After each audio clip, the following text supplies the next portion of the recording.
Welcome to Max Very Easy, CBSE Class 12 Max in English, Chapter 1 Relation and Function.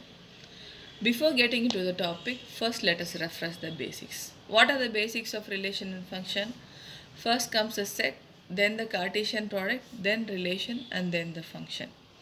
First, let us define what is a set. A set is nothing but a well defined collection of objects. For example, when we roll a die, what are the possible outcomes? It may be a 1, 2, 3, 4, 5, or 6. Whether you write the answer or I write the answer is same. But when I tell you to write your favorite actor, your answer may be different from your friend's answer. So it is not well defined and it is called just a list. It is just a list. But a set should be well defined. Here I have given an example of even numbers below 15. It is well defined and the answer is same for you or your friend. So a set is nothing but a well defined collection of objects.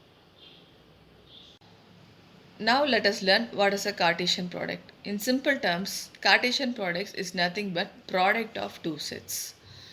Product of two non-empty sets. For example, let us consider a set A and B. The Cartesian product A cross B of the two sets A and B are each and every element of A is paired with every element of B. Every element of B. See, each and every element A is paired with the elements of B 1, 2, 3, A comma 1, A comma 2, A comma 3. Then the next element B is paired with 1, 2 and 3, B comma 1, B comma 2, B comma 3. Likewise, each and every element of A is paired with every element of B. The proper definition of the Cartesian product is such that the set of all ordered pairs such that the first element comes from the first set and the second element comes from the second set. This is the definition of the Cartesian product. Now when we consider B cross A, see the ordered pairs, the first element comes from the set 1. This is the set 1 according to this Cartesian product B cross A. The first element comes from the set 1. So we will write 1 comma A, 1 comma B, 1 comma C, 1 comma D and so on. So B cross A is given by this set. So B in this Cartesian product it is not commutative. A cross B is not equal to B cross A because when I tell you to plot the graph,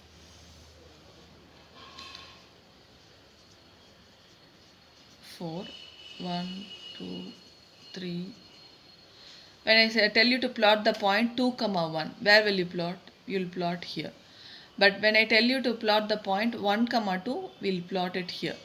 2 comma 1 and 1 comma 2 are different points. Likewise, here A comma 1 and 1 comma A are completely different. So A cross B is not equal to B cross A and this Cartesian product is not commutative. Consider A cross B. Here the first set is A. So the elements of A are called as domain. Second set is B and the elements of B are called as codomain. But when we consider B cross A, the first set is B. So the elements of B are called as domain and the elements of A are called as codomain. Then comes the relation. Consider A cross B.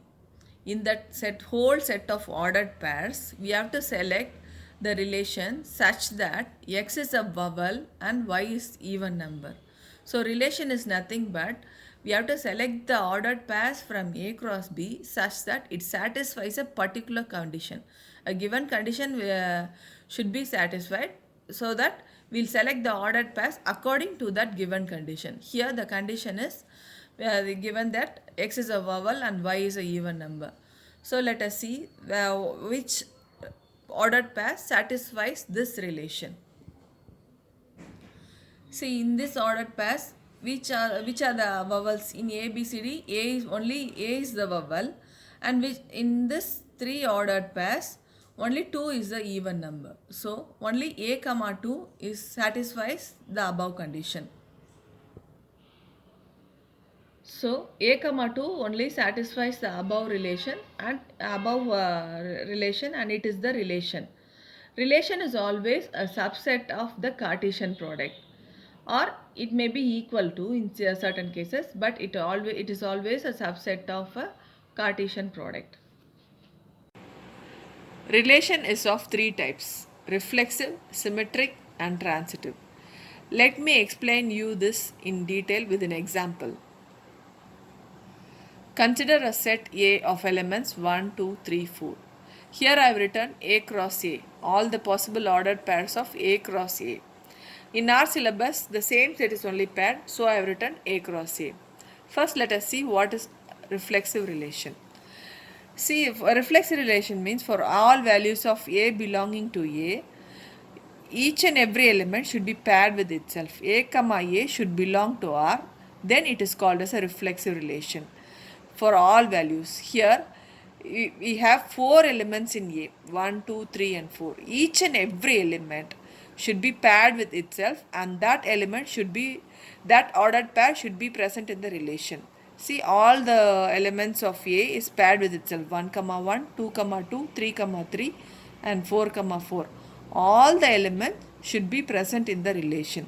Should be paired with itself and it should be present in the relation. Then it is called as reflexive relation. Then comes a symmetric relation. In symmetric relation, if A comma B belongs, consider two elements A comma B belonging to A. If A comma B belongs to R, then B comma A should also belongs to R. Two different elements belonging to A. If A comma B belongs to R, then B comma A should also belong to R. Consider here 1 comma 2. 1 comma 2 is belonging to R. So we should check whether 2 comma 1 is in the relation. Then it is called a symmetric relation. 1 comma 2 is there in the relation and 2 comma 1 is there in the relation. So it is called as a symmetric relation. Now let me explain you what is a transitive relation. Consider three elements A, B, C belonging to A.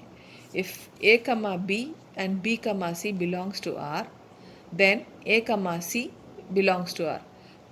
Note the point here. The second element of this ordered pair is the first element of this ordered pair. It's in the form of a chain. So we'll just ignore this, and the third A comma C should be also in the relation.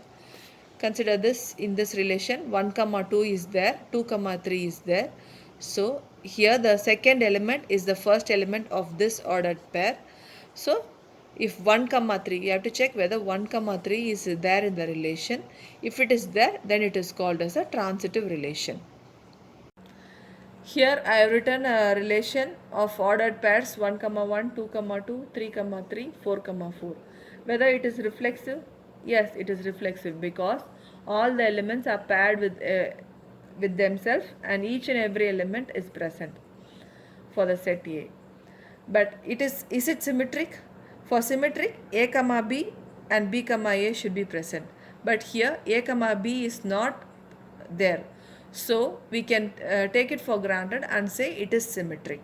Likewise, for transitive also, A comma B and B comma C is not there. So we can take it for granted and say it is a transitive relation. So when a relation is all three, reflexive, symmetric and transitive, it is called as an equivalence relation. So this is an equivalence relation. The given relation is an equivalence relation because it is all three: reflexive, symmetric and transitive. So I summarize. Relation is three types: reflexive, symmetric and transitive. The relation is called reflexive when A comma A belongs to R for all values of A belonging to A. It is symmetric if A comma B belongs to R, then B comma A should also belongs to R. It is transitive if A comma B and B comma C belonging to R, then A comma C should also belongs to R. If a relation is all three of this, reflexive, symmetric and transitive, then it is called as an equivalence relation. If you like this video, please hit the like button and share Maths Very Easy with your friends. And also subscribe to Maths Very Easy. Thank you.